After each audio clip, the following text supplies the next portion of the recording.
Olá a todos os servidores.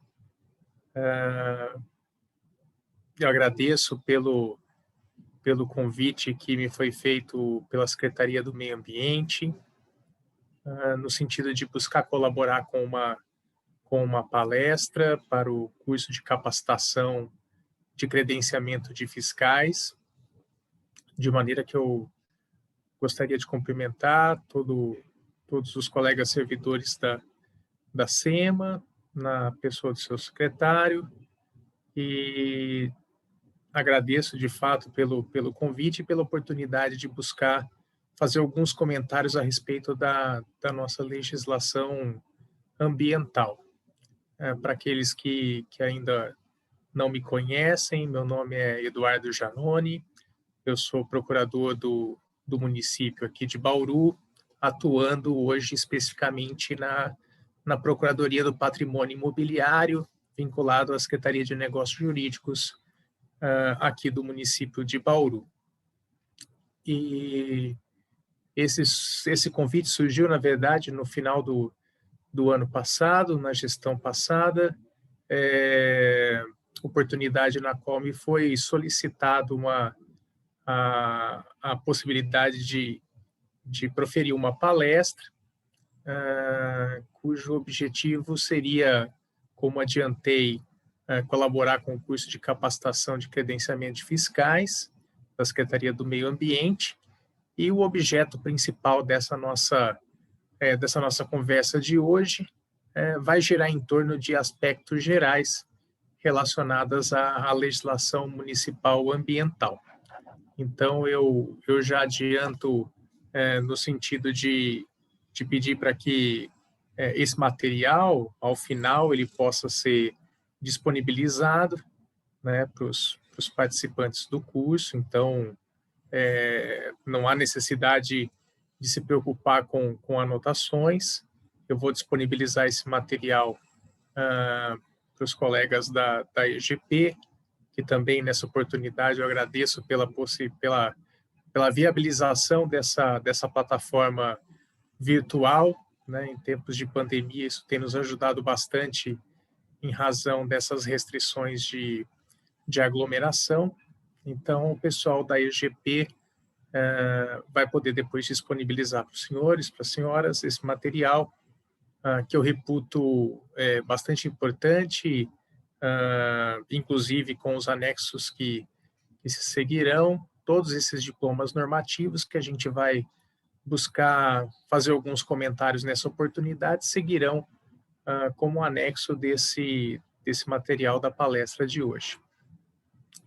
Bem, então, eu fiz a pedido dos colegas servidores da SEMA, a gente vai fazer uma abordagem bastante pontual, de números, pelo menos acho que 14 ou 15 diplomas normativos, logicamente nos seus principais aspectos,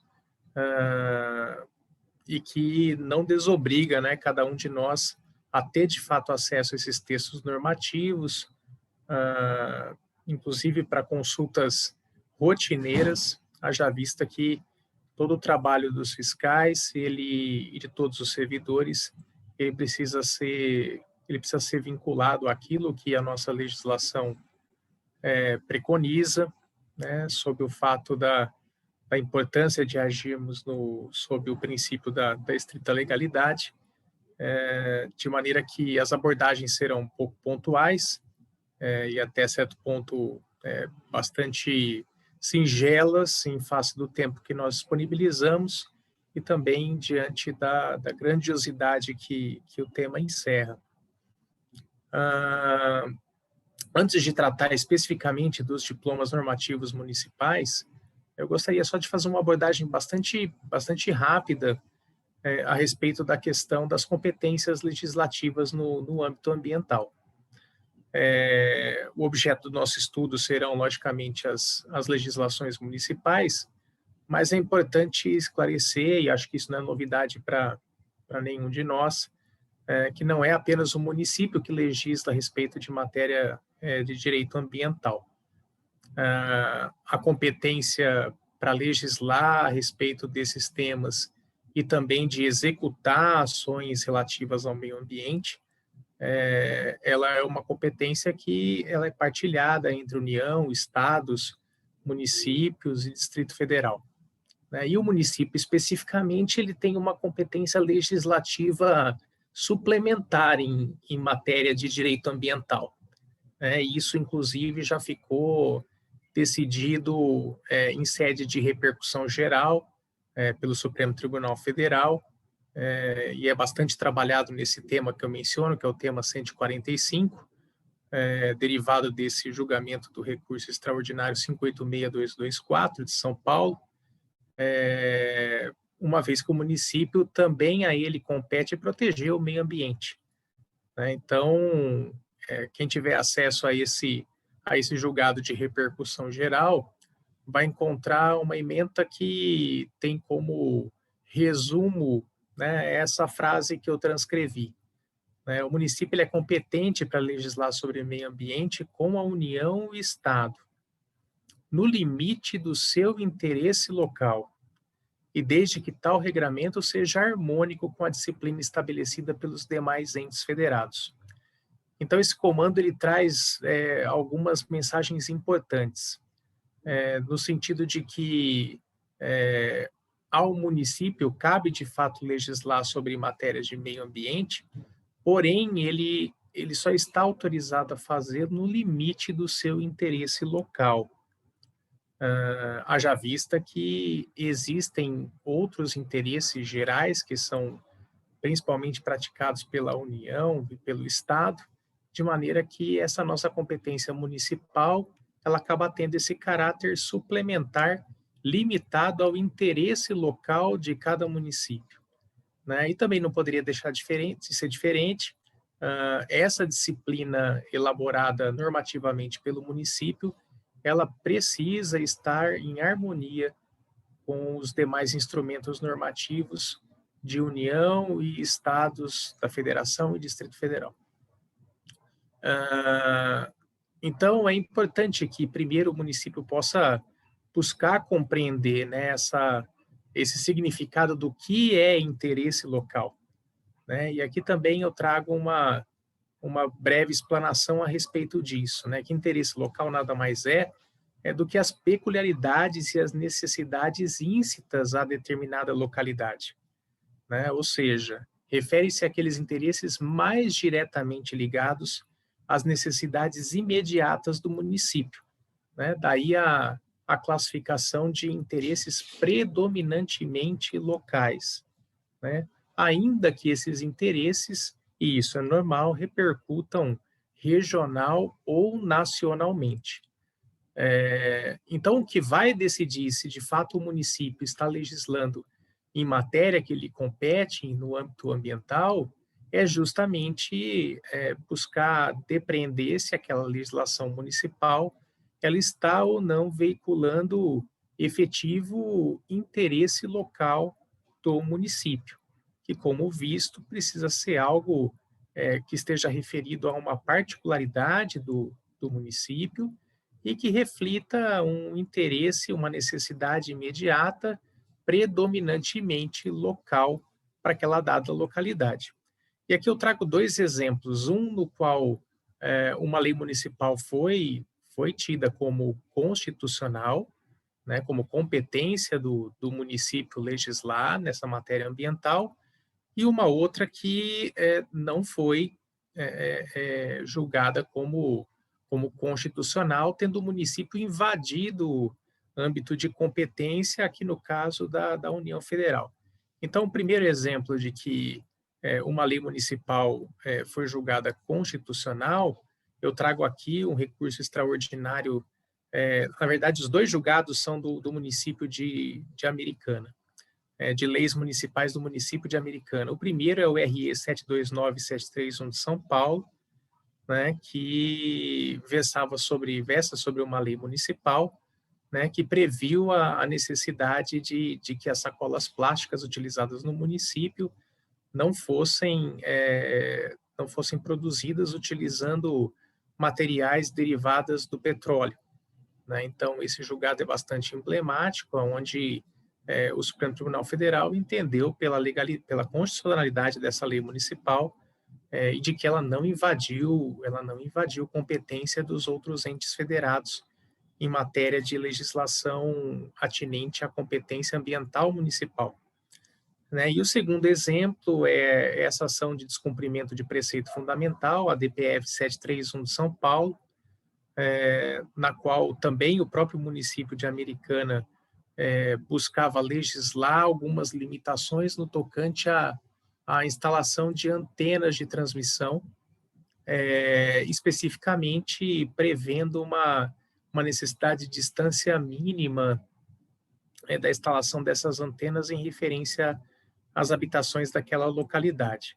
E nessa seara, o Supremo Tribunal Federal entendeu que essa legislação ela não refletia direito predominantemente local daquele município, estaria em invasão de competência daquilo que é constitucionalmente atribuído para a União Federal, né? E essa legislação do município de Americana, por conseguinte, foi declarada inconstitucional pelo Supremo Tribunal Federal. Então, nessa primeira abordagem que eu apresento para os senhores e para as senhoras, não é uma tarefa muito fácil ou muito não controversa essa questão da legitimidade legislativa dos municípios em matéria ambiental, né? Como nós vimos, dá para montar esses requisitos em duas premissas básicas, que de fato a lei municipal, para ela ser constitucional no tocante ao âmbito de competência legislativa do município, é necessário que essa legislação ela reflita um interesse local, predominantemente local, e que também ela não esteja em dissonância daquilo que prevê a legislação estadual e a legislação federal a respeito também dessa matéria sobre o espectro ambiental. E uma última observação a respeito dessa questão de competência legislativa, né, e também de competência executiva ambiental, eu também trago um julgado também de agravo em recurso extraordinário, que foi trazido no informativo 857 do Supremo Tribunal Federal, que também traz uma noção, essa também um tanto quanto mais polêmica ainda hoje, mas que tem norteado também a atividade legislativa dos municípios, né? E essa premissa, ela consiste no seguinte, né, que os municípios eles podem legislar sobre direito ambiental desde que o façam fundamentadamente, né? E os municípios podem adotar a legislação ambiental mais restritiva em relação aos Estados-membros e à União. Porém, é necessário que essa norma tenha a devida motivação. Essa é mais uma informação, né, que eu reputo, né, de fundamental importância para entendimento da matéria, no sentido de que também é algo corrente, né, que o município ele pode adotar posicionamentos mais restritivos em matéria ambiental do que a legislação federal ou mesmo estadual. Contudo, é necessário que essa limitação ela encontre um respaldo proporcional e justificante, no sentido de que essa limitação, de fato, ela é necessária para aquela determinada situação ambiental de um dado município, tá? Então, é bastante comum identificarmos algumas limitações que até mesmo são julgadas válidas, que são mais restritivas do que limitações impostas pelos estados federados e pela própria União Federal. Contudo, isso não é possível sem que haja uma devida motivação a respeito dessa conduta normativa levada a cabo por parte de um dado município. Bom, dito isso, e esses são preceitos fundamentais para se compreender essa atribuição legislativa municipal em matéria ambiental, me foi pedido para que se comentasse a respeito de legislações municipais que estão vigentes, que trabalham essa questão das obrigações ambientais no âmbito do município e que, de fato, são essenciais e muito úteis, né, para a questão da atividade fiscalizadora do município nessa seara ambiental. Então, nesse primeiro instrumento que eu separei, talvez ele seja, de fato, com certeza, o mais relevante, que é o Código Ambiental Municipal. E essa sistemática que eu vou usar para poder comentar os instrumentos legais, essa sistemática, os senhores vão poder verificar que eu vou repetir essa sistemática para os outros instrumentos normativos que eu vou verificar, que, salvo engano, são em torno de 14 ou 15, mas que eu vou buscar trazer alguns aspectos importantes do aspecto formal da legislação. Também fiz essa busca fazendo uma análise dos instrumentos normativos, tomando também por base as suas alterações. Nós aqui no município de Bauru, essa tarefa é um pouco mais árdua, porque, de fato, nós não contamos nem no âmbito do executivo, nem do âmbito do legislativo municipal, nós não contamos com um sistema de formatação da nossa legislação, no sentido de incorporar, sistematizar as alterações que ocorrem no curso do tempo, mas, enfim, eu busquei fazer uma análise tentando trabalhar todas as questões relacionadas à alteração legislativa para que os senhores tenham uma base de dados atualizada e que isso possa não causar dúvida no momento da aplicação da lei. Porque uma das grandes dificuldades é essa: se a gente não tem um sistema legislativo ordenado e sistematizado, a chance de eventualmente trabalharmos com diplomas normativos revogados ou até mesmo alterados é muito grande. E isso tem um impacto fundamental no trabalho da administração pública. Haja vista que, e principalmente no tocante na seara da fiscalização, porque, como eu disse inicialmente, o nosso trabalho ele é regido pela estrita observância do princípio da legalidade, e no momento da lavratura dos autos de infração, é necessário que esses autos eles estejam formal e materialmente concebidos em consonância com a legislação aplicável, sob pena desses autos eles serem, de fato, impugnados e desconstituídos, muitas vezes por falhas formais na capitulação da conduta infracional, por utilização de dispositivos normativos que não guardam relação com os fatos versados na autuação. Então, essa estrutura que eu vou apresentar para os senhores e para as senhoras, eu busquei fazer em todos os instrumentos normativos que eu me propus a fazer algumas referências. O primeiro deles, de fato, é o Código Ambiental Municipal, que hoje é regulado pela Lei Municipal número 4.362 de 99, né? E essa lei municipal ela é regulamentada por alguns decretos, né? Pelo Decreto Municipal 8636 de 99 e também pelo Decreto Municipal 10.958 e 11.552, o primeiro de 2009, o segundo de 2011, esses últimos dois que trabalham a questão da concessão do selo verde municipal. E também vamos encontrar regulamentações do Código Ambiental Municipal nos decretos 13.134 de 16 e no 13.518 de 17, que traz critérios para aplicação de multas decorrentes de queima de vegetação, de queimadas.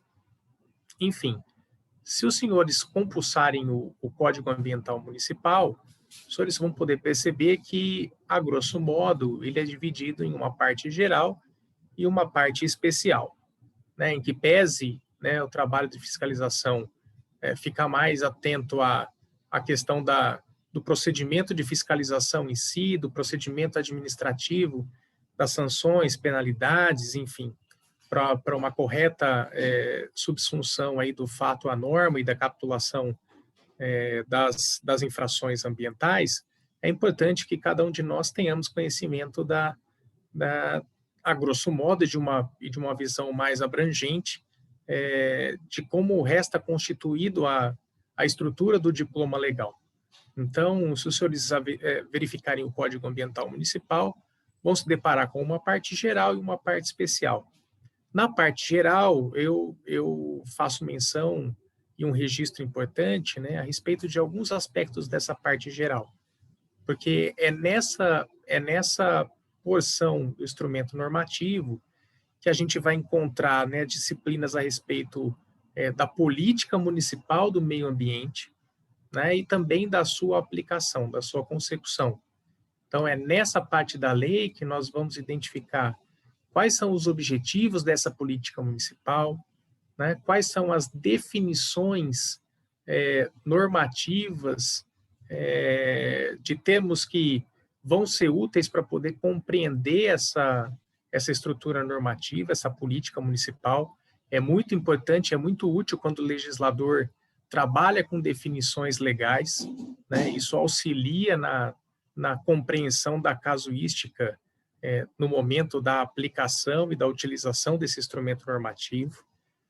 Ainda no tocante à política municipal e à sua aplicação, a parte geral ainda traz a questão da sua estrutura, né, dos instrumentos que vão viabilizar a consecução dessa política municipal do meio ambiente, né, e aí eu ressalto como um dos instrumentos principais a figura do licenciamento ambiental, né, que é de fundamental importância, e nós vamos verificar que as atividades licenciadas pelo município, elas, por regra, são de competência de fiscalização também do município, né? Então, no tocante a licenciamento ambiental, eu faço uma especial remissão aos senhores ao Decreto Municipal 8636 de 99, né, que ali traz alguns aspectos muito importantes a respeito do licenciamento.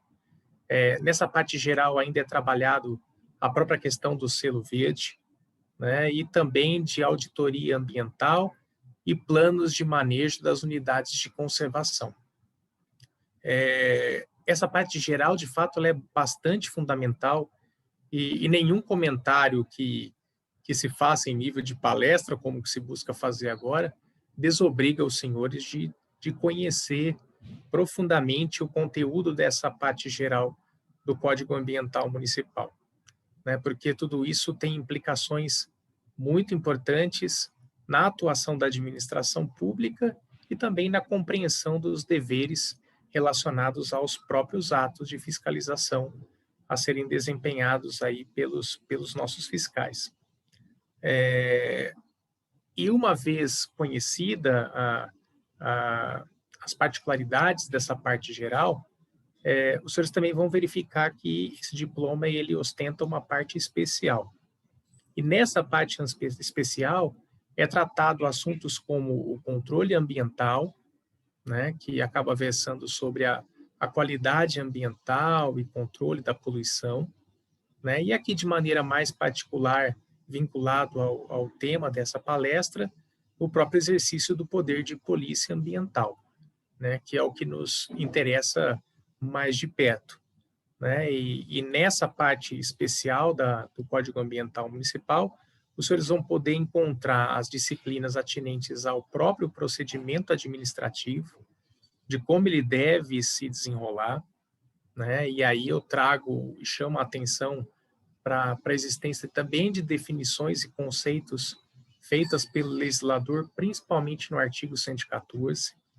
Essa parte especial também de polícia ambiental faz uma importante menção a respeito de competências, né? Isso vai poder ser melhor compreendido aí pela leitura do artigo 117 do Código Ambiental, bem como também os instrumentos de fiscalização e aplicação de penalidades, né? Então, essa temática ela é desenvolvida no Código Ambiental Municipal por intermédio das redações dos artigos 118 ao artigo 126, né, acrescida também dos decretos municipais que eu já mencionei, o 13.134 e o 13.518, que diz respeito a situações relacionadas à queima de vegetação.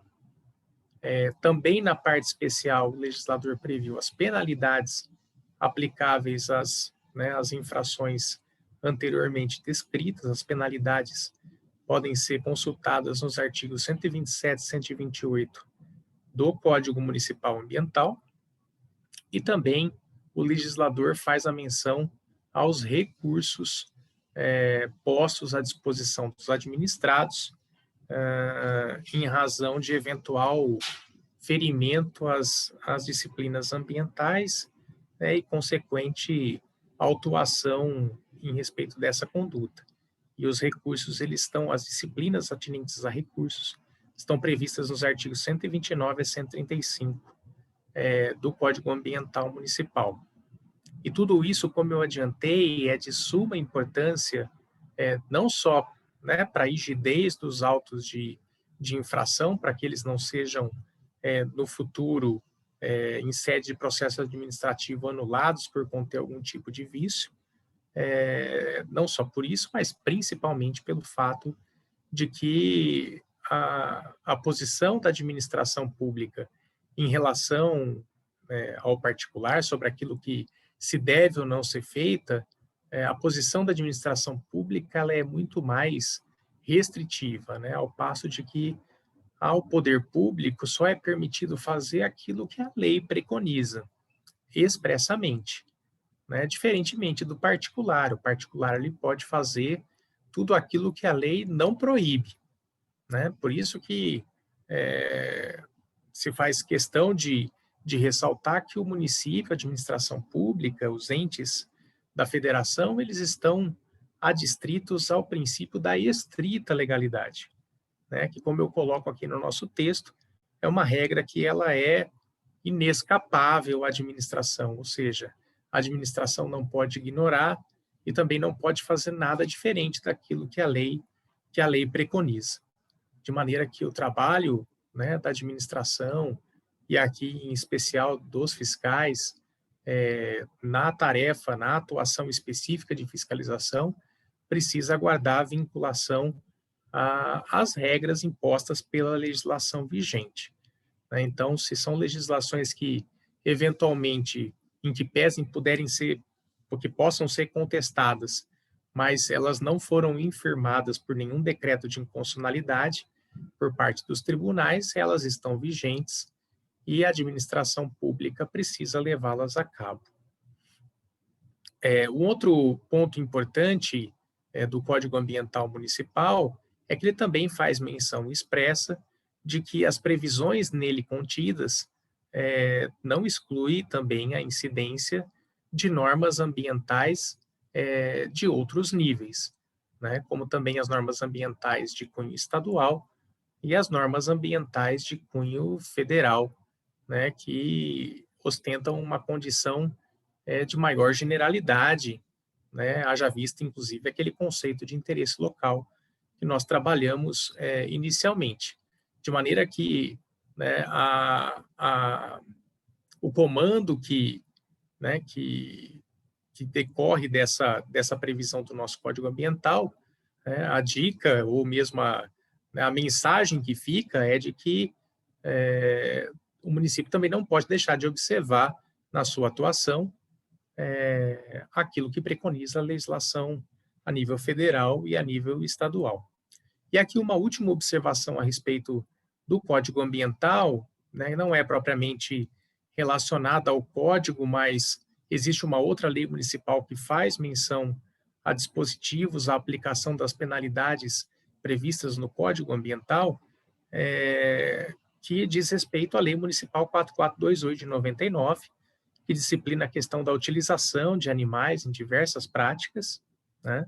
Essa lei ela prevê que eventuais infringências, infrações cometidas no tocante às disciplinas dessa lei, as sanções que serão aplicadas são as sanções previstas no Código Ambiental Municipal.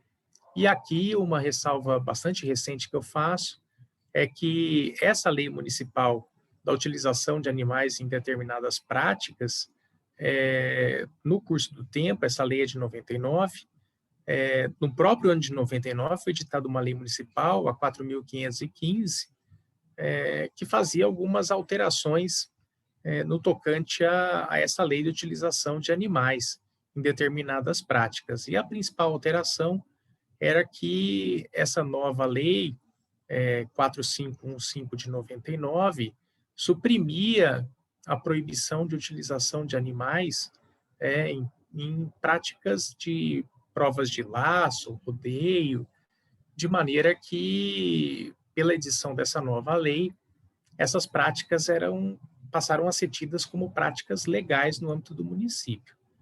Contudo, essa lei, no ano de 2020, ela foi declarada inconstitucional, de maneira que houve a retornada ao status quo ante, ou seja, voltou a ser previsto como proibida a utilização de práticas com animais relativas a provas de laço, rodeio, aqui no âmbito do município de Bauru, e tudo isso foi decidido através da ação da ação direta de inconstitucionalidade, que eu faço menção aqui no rodapé do nosso texto.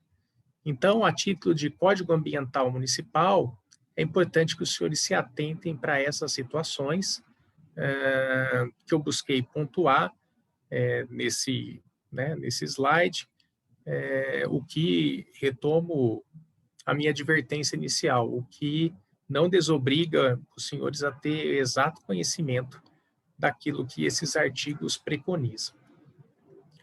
O próximo instrumento normativo que eu quero trazer alguns comentários é a respeito de uma outra temática, que é a questão da arborização urbana.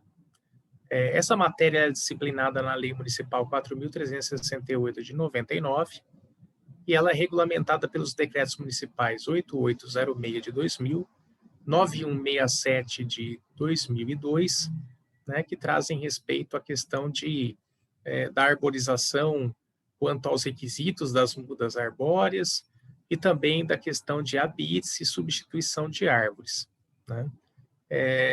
Só que essa matéria de arborização urbana, ela não é só prevista na Lei 4368 de 99. Né? Essa lei ela sofreu alterações, de maneira que é necessário também fazer menção a outras duas leis municipais, a 4644 de 2001 e a 4714 também do ano de 2001. Então, esses instrumentos normativos são os que regulam a questão de arborização urbana no município.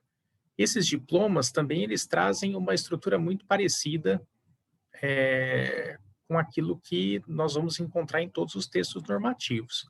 Até porque os textos normativos eles não são feitos sem uma forma determinada, né? Todos os textos normativos eles seguem uma disciplina, um roteiro previsto, inclusive, por uma lei federal, né? Que nós do direito até chamamos essa lei como lei das leis, haja vista ela trazer toda uma sistematização de como os textos normativos devem ser concebidos.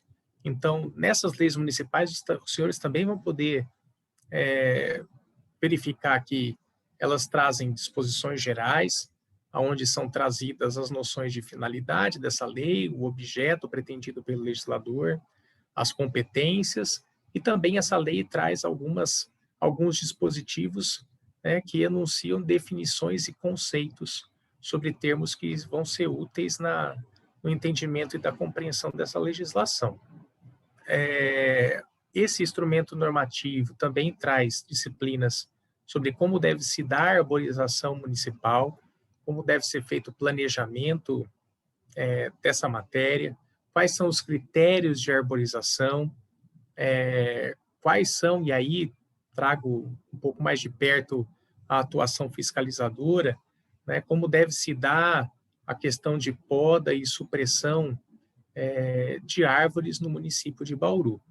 E aí eu peço uma atenção especial para essas duas leis municipais, né, que é a Lei 7181 de 19 e suas alterações, né, de 7725 de 2019, que é a nossa lei de passeio e logradouros públicos, né, de maneira que os senhores vão poder perceber no curso do tempo e o direito em que pese a gente discutir algumas temáticas de maneira isolada, você só faz uma boa aplicação do direito quando você é capaz de fazer uma análise sistemática, sistematizada do arcabouço normativo que nós temos, né? Então, é sempre bom também atentar para essa questão de arborização, daquilo que também preconiza a nossa lei de passeios e logradouros públicos.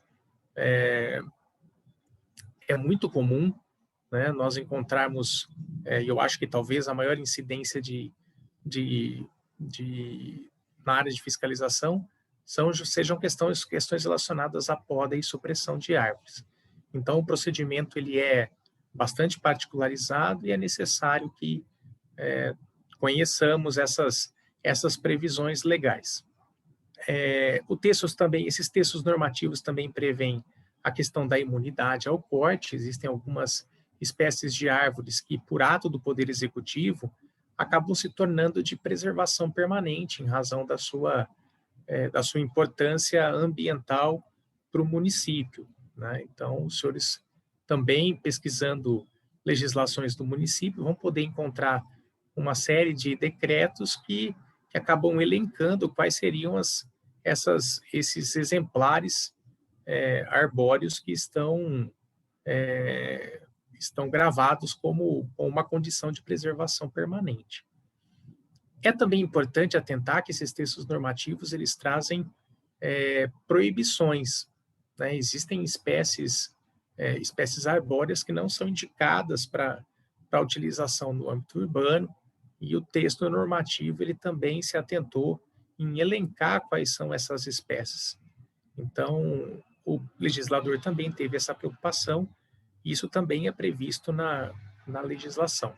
Agora, o que talvez seja de maior importância para os senhores são esses procedimentos de como devem se dar a supressão e a substituição das árvores, né? E é importante saber que existe alteração no artigo 34, né, da Lei 4714 de 2001, e é preciso também entender que essa matéria de supressão e substituição precisa ser analisada em conjunto com os decretos municipais 8806 de 2000 e 9.167 de 2002.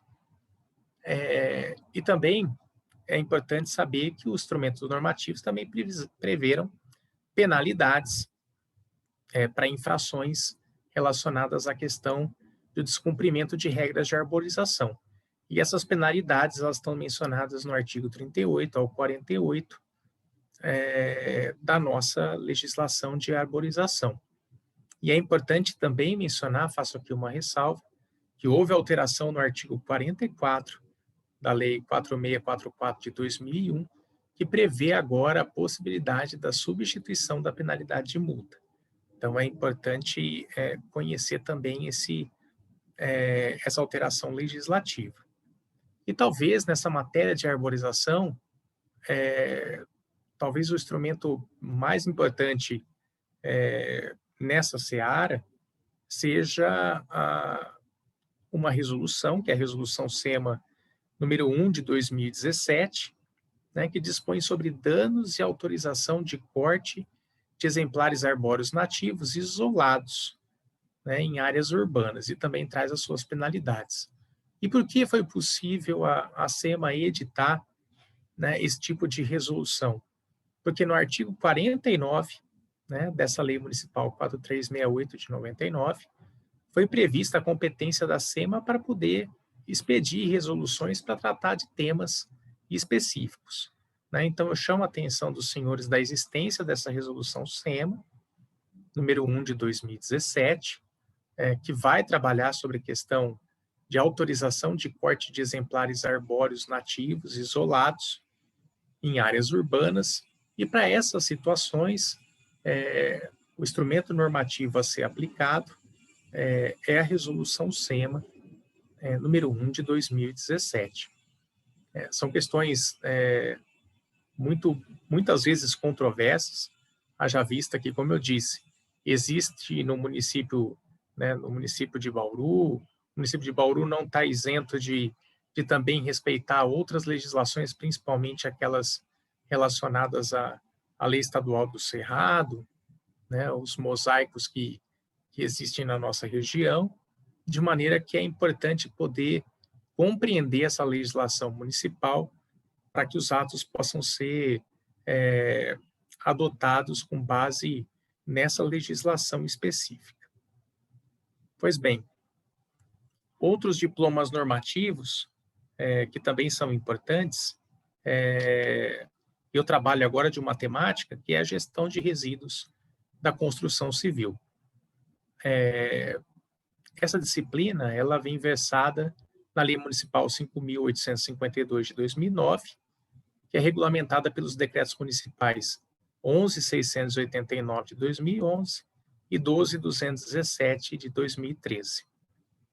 Na mesma sistemática dos slides anteriores, essa legislação ela traz disposições gerais, definições e conceitos. Ela também classifica, né, os resíduos de construção civil e também traz regras de disposição desses resíduos. Essa legislação também trabalha o Plano Integrado de Gerenciamento de Resíduos da Construção Civil e Resíduos de Demolição, identificando as responsabilidades, né, dos agentes envolvidos, a destinação desse gerenciamento dos resíduos. Os artigos o artigo 11 ao artigo 15 elenca as infrações e penalidades trazidas por essa lei, e aí eu chamo a atenção para algumas disciplinas dos decretos municipais que acima eu elenquei. Então, é necessário identificar que nesses decretos foram trabalhados temáticas como os deveres dos geradores de resíduos de construção civil, nos artigos 7º ao artigo 10, e também as responsabilidades, além da fiscalização, nos artigos 38 ao 48. Esses decretos também trabalham gestão e fiscalização, nos artigos 49 a 53, e as sanções administrativas, penalidades e recursos, nos artigos 56 ao artigo 81. E aqui eu aproveito para fazer uma observação, porque existe também, e é muito importante, né, uma lei complementar, que é a Lei Complementar 140 de 2011, né, que diz e preconiza uma regra muito importante, que eu já fiz menção de maneira bem rápida no começo da nossa conversa. Né? Nos artigos 9, o artigo 9º e o artigo 17, né, eles trazem a seguinte diretriz, que são ações administrativas dos municípios, o exercício do controle e fiscalização das atividades e empreendimentos cuja atribuição para licenciar ou autorizar ambientalmente lhe foi cometida. Logo, as localidades, enfim, as obras, os empreendimentos cuja atribuição foi do município para licenciar, cabe ao município também fazer a fiscalização dessas atividades, desses empreendimentos. Haja vista que o órgão responsável pelo licenciamento ou autorização do empreendimento ou da atividade é o competente, em regra, para lavar auto de infração ambiental e instaurar processo administrativo para apuração de infrações. Né? E isso, existe jurisprudência também dos tribunais superiores, no sentido de que o município também, se ele localizar algum tipo de ação que esteja acontecendo numa atividade ou num empreendimento que foi licenciado por outros órgãos de entes de esferas diversas, como, por exemplo, entes da esfera do governo federal ou mesmo dos estados, né, o município também ele tem a prerrogativa de, eventualmente, adotar a postura fiscalizatória nesses empreendimentos e nessas atividades. Lógico que, se eventualmente no futuro sobrevier outras ações fiscalizatórias dos entes próprios que concederam a autorização, né, desse empreendimento ou licenciamento, é lógico que, né, eles não vai subsistir duas infrações a respeito desse mesmo fato típico, né? Mas não é pelo fato de que o município tenha conhecimento de alguma infração em empreendimento ou atividade licenciada por um outro ente que ele não tem a prerrogativa de agir no sentido de preservar o meio ambiente, né? Haja vista que, como dito inicialmente, essa competência, inclusive, de ações executivas, né, de atuação do poder público em preservação ao meio ambiente, ela é uma competência comum, que cabe a todos os entes da federação. Outro instrumento normativo que eu vou trabalhar, que eu vou fazer menção, é a questão dos grandes geradores de resíduos sólidos. Essa matéria é trabalhada na Lei Municipal 7124 de 2018 e regulamentada pelo Decreto Municipal 14.306 de 19. Esses instrumentos normativos também contemplam disposições gerais, onde trabalham definições, conceitos, responsabilidades no tocante ao gerenciamento ambientalmente correto desses resíduos sólidos, né, que, como o legislador prevê, exige a elaboração de um plano, né, e também do tratamento e destinação final desses resíduos sólidos. Nos artigos 7º e 8º, os senhores vão poder identificar as infrações e as penalidades em caso de ferimento às disposições contidas nesses instrumentos. E também eu chamo a atenção no Decreto Municipal 14.306/19, uma especial atenção para a questão da gestão de resíduos gerados em eventos, uma situação bastante particular e bem disciplinada no artigo 25 do decreto, e também a questão relacionada à fiscalização, sanções administrativas, penalidades e recursos, que estão previstas nos artigos 30 a 52 do decreto.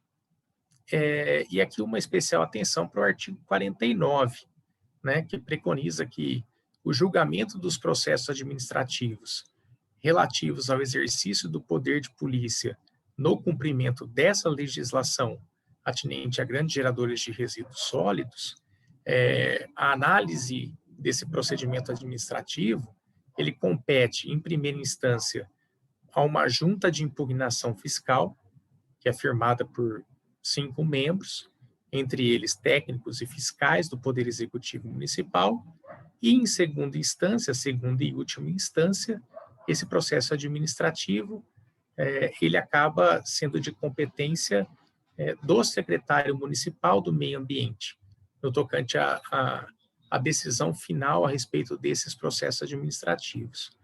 Contudo, essa decisão final por meio do secretário do Meio Ambiente, ela só ocorre após prévia oitiva do Conselho Municipal de Defesa do Meio Ambiente aqui no município, a participação específica do CONDEMA. Então, também uma legislação muito importante que versa sobre uma situação de grande impacto, não só no município de Bauru, mas como todos os municípios, que é a questão da gestão de resíduos sólidos, que muito impacta nas diretrizes postas constitucionalmente, no sentido da preservação de um meio ambiente equilibrado. Outra legislação que também traz afinidade com a questão ambiental são aquelas relacionadas à disposição, transporte e destinação de caçambas e containers basculantes. Essa matéria é tratada na Lei Municipal 7.178 de 19, com alterações promovidas por outras 2 leis municipais, a 7375 de 2020 e a 7430 de 2020. Esses diplomas normativos também trazem disposições gerais, né, onde são trabalhadas definições, conceitos, responsabilidades, principalmente no tocante a como se realiza o trânsito, né, dessas caçambas, desses containers, a disposição desses containers, dessas caçambas, principalmente nas vias públicas, a questão da sinalização das mesmas e até mesmo o aspecto do descarte desses resíduos. Matéria atinente à fiscalização, proibições, infrações e penalidades estão descritas nos artigos 15 a 21, e eu também faço uma observação específica no tocante ao artigo 3º da Lei Municipal 7430 de 2020. Como eu disse, trouxe alterações para 71, 78 de 19. Né? E aqui eu chamo a atenção que essa lei ela alterou o artigo 95, né, do Código Ambiental Municipal. Né? Então, aquele primeiro instrumento que nós estudamos experimentou uma alteração em razão dessa lei. Né? E qual foi essa proibição, essa alteração em específico?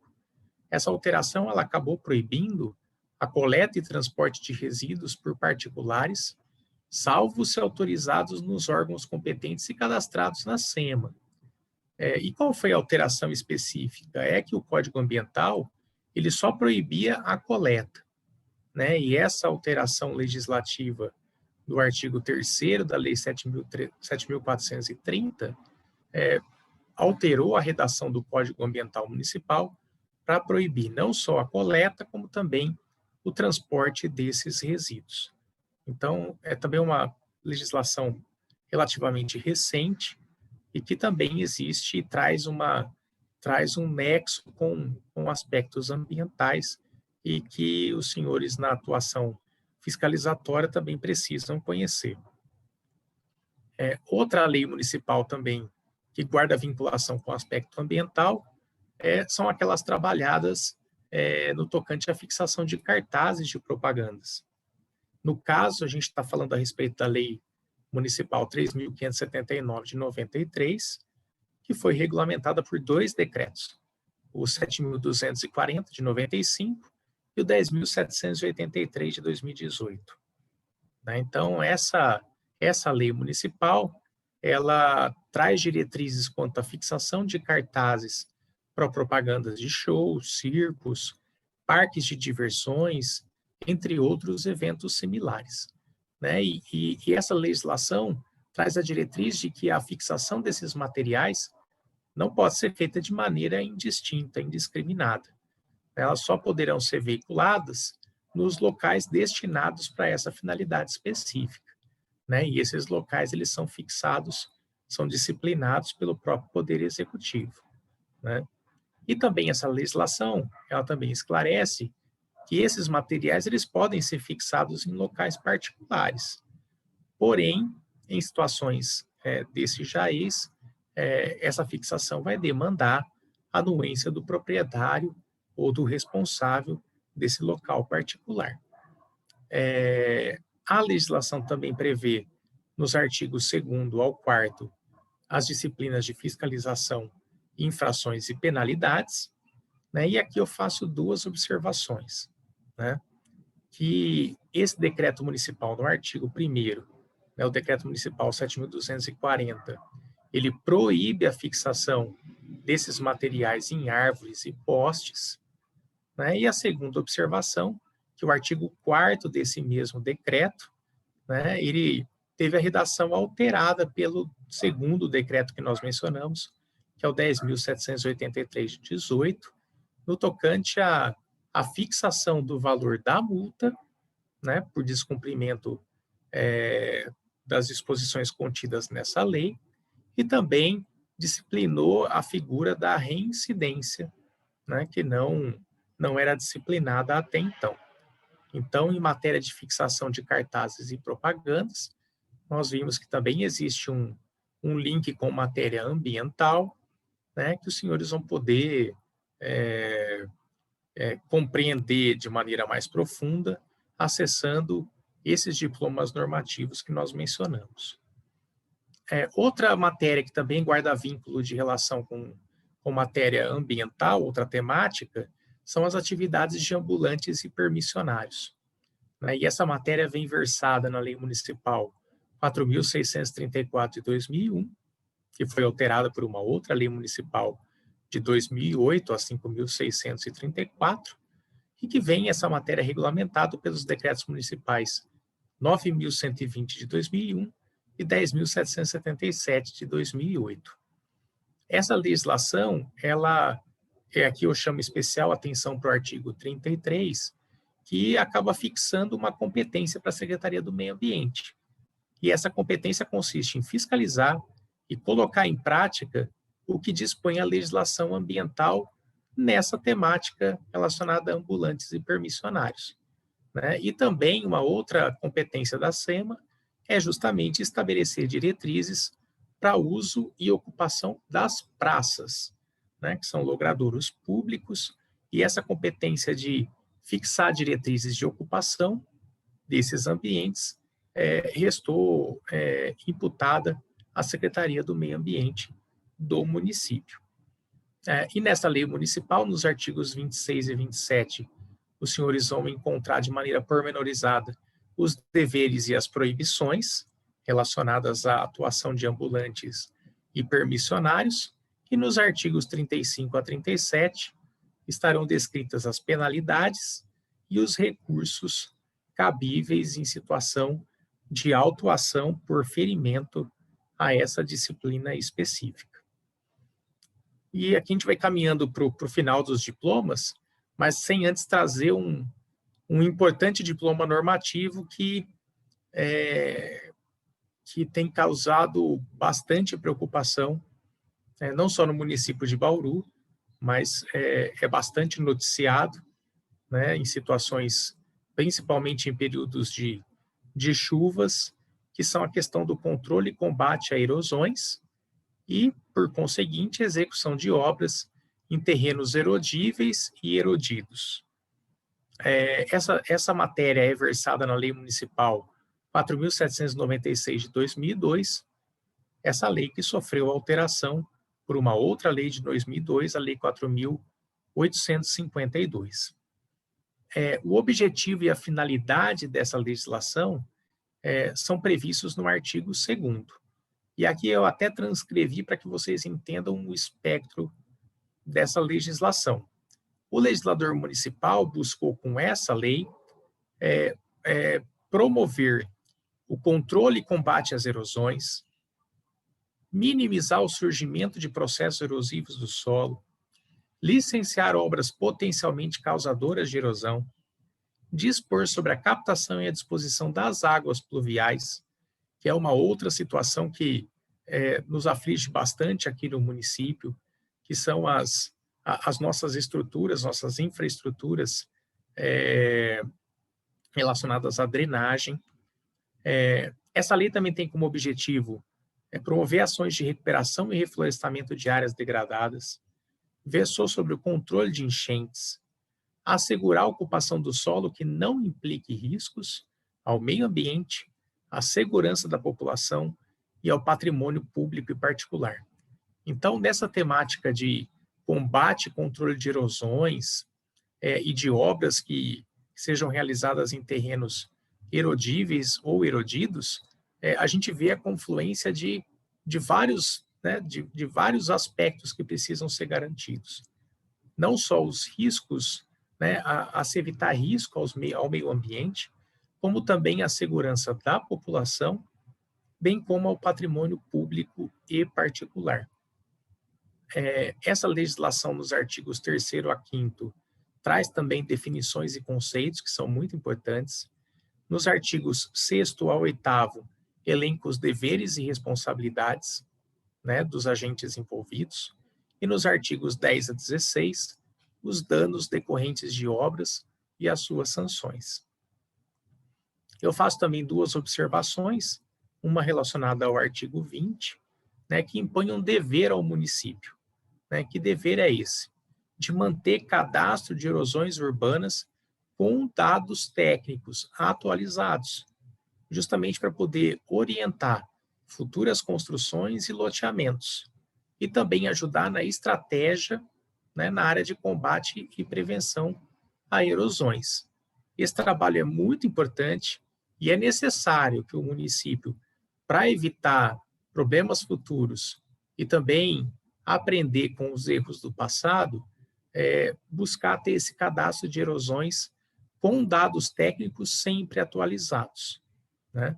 Até porque o município ele responde, né, por questões relacionadas a aspectos de dano ao meio ambiente advindos de erosão, mesmo que essa erosão esteja acontecendo numa propriedade relacionada a particular, porque o direito a um mundo ecologicamente equilibrado, né, uma realidade ecologicamente equilibrada, ela também é uma obrigação subsidiária do poder público, né? Então, mesmo que o particular esteja negligenciando nessa obrigação, cabe ao poder público fazer frente a essa demanda, lógico, posteriormente, depois se ressarcindo junto ao particular.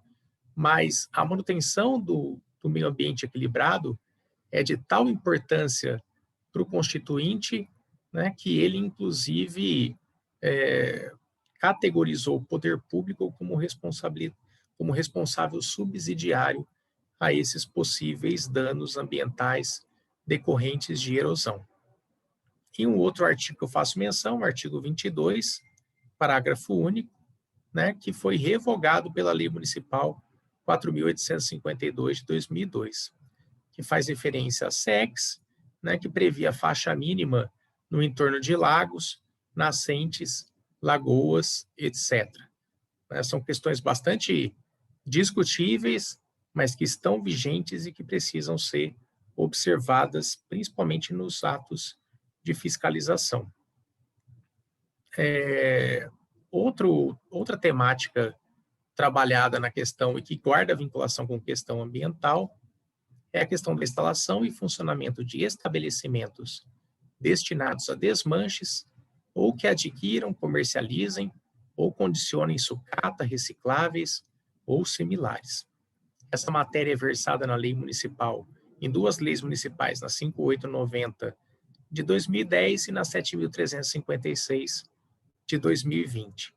Essa legislação também traz conceitos e definições, dispõe sobre licença e uso e ocupação de solo, nos artigos 3º e 4º, traz regras de funcionamento para empresas na atividade de comércio atacadista e varejista de ferro, sucata, de cobre, alumínio, plástico e materiais reutilizáveis e recicláveis. Tudo isso previsto nos artigos 1º a 9º da Lei Municipal 7.356 de 2020 e com aplicação subsidiária da Lei 5.890 de 2010. E as infrações e sanções estão previstas no artigo 10 ao artigo 17 da Lei Municipal 7.356 de 2020. Outra legislação que também é bastante importante e bastante recorrente no trabalho de fiscalização é a temática da limpeza de terrenos baldios, espaços públicos, calçadas, casas e construções abandonadas ou desocupadas e localizadas no perímetro urbano do município. Essa matéria é tratada na Lei Municipal 7.104 de 18, né, que foi alterada por uma outra Lei Municipal de 19, a 7.292, e que foi regulamentada por decretos municipais 14.172 de 19, 14.597 de 20 e 14.599 também de 2020. Essa legislação ela traz obrigações ao particular e ao poder público, para também manter limpos os seus próprios, né? Daí a necessidade dessa alteração recente que ocorreu na própria lei municipal. Essa lei trata e ela traz as definições de espaço público limpo e também traz toda a sistemática de vistoria, notificação e processo administrativo. Tudo isso é possível de ser compreendido nos artigos 3º a 8º da Lei Municipal 7.104 de 2018. Tá? E também chama a atenção nas disciplinas do Decreto Municipal 14.172 de 19 e a sua alteração, que excluiu a aplicação da lei em áreas ambientalmente protegidas. Né? Então, isso está previsto no artigo 2º. Né? Não dá para, até porque era possível que alguns proprietários entendessem que, não que isso seja claro de se concluir, mas que deveriam limpar áreas ambientalmente protegidas. E não é o caso, e isso ficou disciplinado no artigo 2º do decreto. E o decreto também ele prevê como que se dá o procedimento de vistoria e notificações, nos artigos 3º a 7º, o valor da multa por metro quadrado, podendo chegar ao dobro em casos de reincidência, e essa situação desde que verificada essa reincidência dentro do prazo de 1 ano da infração anterior. E isso está previsto no artigo 8º do Decreto 14.172 de 19, acrescido, né, somado com a análise conjunta do Decreto Municipal 14.599 de 2020. E também a previsão de cobrança das despesas de limpeza efetivadas pelo município, no artigo 9º e 10, caso o particular, mesmo obrigado a fazê-lo, não o faça. Aconteceu um aspecto muito importante no ano de 2019, em razão da epidemia de dengue em Bauru, aonde foi criado o município entrou em situação de fato de emergência em saúde pública, foi editado um decreto, né, e esse decreto ele obrigava de maneira excepcional, né, que todos os munícipes fizessem a limpeza, não que isso não decorra da obrigação do munícipe, isso decorre, mas em razão da emergência, foi editado um decreto para que os munícipes ficassem cientes de que a limpeza era necessária em situação de maneira emergencial naquele momento, e esse decreto ele foi editado justamente para poder abreviar o processo de fiscalização em razão da situação de emergência, logicamente justificada, para que os fiscais, passado o prazo dado aos particulares de limpeza desses terrenos, em razão da notificação feita em diário oficial, nos órgãos de mídia à época, os fiscais pudessem, em constatando o descumprimento, já deflagrar o procedimento de penalização e até mesmo de limpeza desses terrenos pelo município, com posterior cobrança aos particulares. Para terminar, também temos a matéria relacionada a lixo tecnológico, que guarda vinculação com a matéria ambiental, principalmente nesse período, né, recente da nossa história, onde a gente tem um aumento desses recursos tecnológicos. Isso é previsto na Lei Municipal 5.961 de 2010, né, que prevê responsabilidade pela destinação desses equipamentos às empresas que produzem, comercializam e importam esses componentes. Né? Essas empresas precisam manter pontos de coleta para encaminhamento pelo consumidor desses equipamentos obsoletos, né, ou que serão descartados, e também precisam promover ações para incentivo de troca e recebimento desses produtos velhos descartados pelo consumidor. Tudo isso previsto no artigo 1º. Essa lei também prevê responsabilidade pela destinação final ambientalmente correta ao município, né? Isso está previsto no artigo 3º. As obrigações e sanções estão previstas no artigo 4º e 5º desse diploma normativo, né? Como também foi prevista a possibilidade de celebração de convênios com cooperativas e associação de catadores, instituições educacionais e de ensino superior e demais entidades organizadas da sociedade civil, né? Convênios para poder contemplar o objeto dessa legislação. Isso previsto no artigo 7º. É importante que os senhores, e eu vou disponibilizar o documento oficial, né, dessa lei, porque existem alguns dispositivos que, em que pese terem sido vetados pelo Poder Executivo Municipal, esses vetos foram derrubados pela Câmara, de maneira que essas disciplinas, principalmente do artigo 3º, 5º e artigo 7º, foram derrubados os vetos e, por consequente, esses artigos estão vigentes e foram publicados pela Câmara Municipal. E também, para finalizar, a matéria tinente à distribuição de panfletos no âmbito do município. Essa matéria disciplinada na Lei Municipal 5.104 de 2004, essa lei prevê a necessidade de obtenção de autorização para distribuição de panfletos no âmbito do município, está previsto no artigo 1º e 2º. Essa lei também elenca as infrações, as penalidades e os recursos cabíveis no artigo 4º. Também disciplina quanto material que pode ser utilizado naquelas sacolas que são ofertadas para ficar ali no câmbio dos veículos. Isso está previsto no artigo 5º.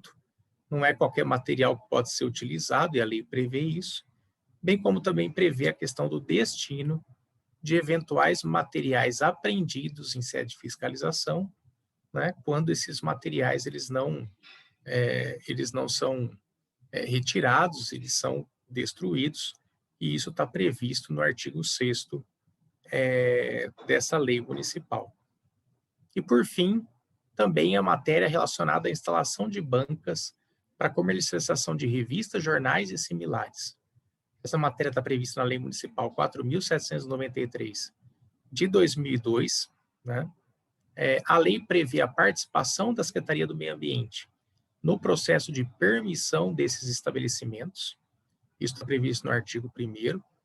A lei também prevê requisitos e prazos para regularização de bancas que já existissem à época da edição da lei, que foi em 2002, isso está previsto no artigo 7º, como também prevê penalidades e recursos no artigo 12, em caso de infração das condutas salvaguardadas nessa legislação específica.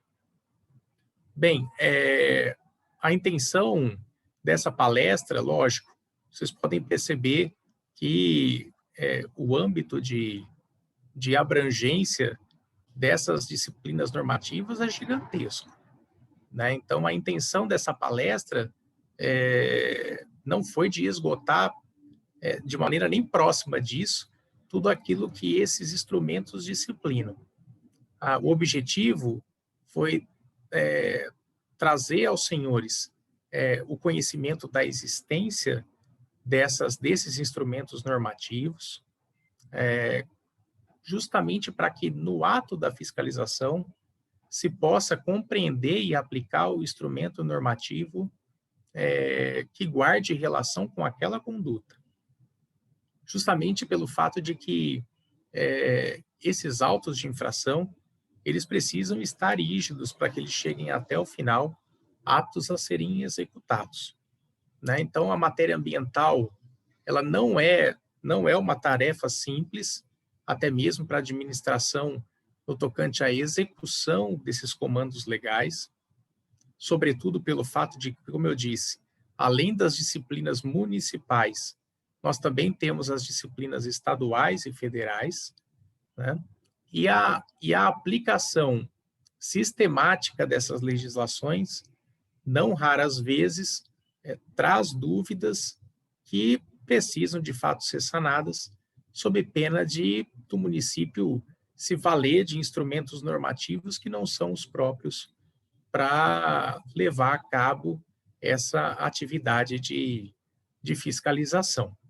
De maneira que a intenção nesse primeiro momento, nessa primeira palestra, foi poder trazer a conhecimento dos senhores todos os instrumentos normativos, ou boa parte deles, que guardam vinculação com o aspecto ambiental e com o trabalho da Secretaria do Meio Ambiente, né, de maneira que, no futuro, em havendo interesse, nós também podemos trabalhar de maneira mais aprofundada esses instrumentos normativos trabalhados de maneira individual, de per si, e também eu deixo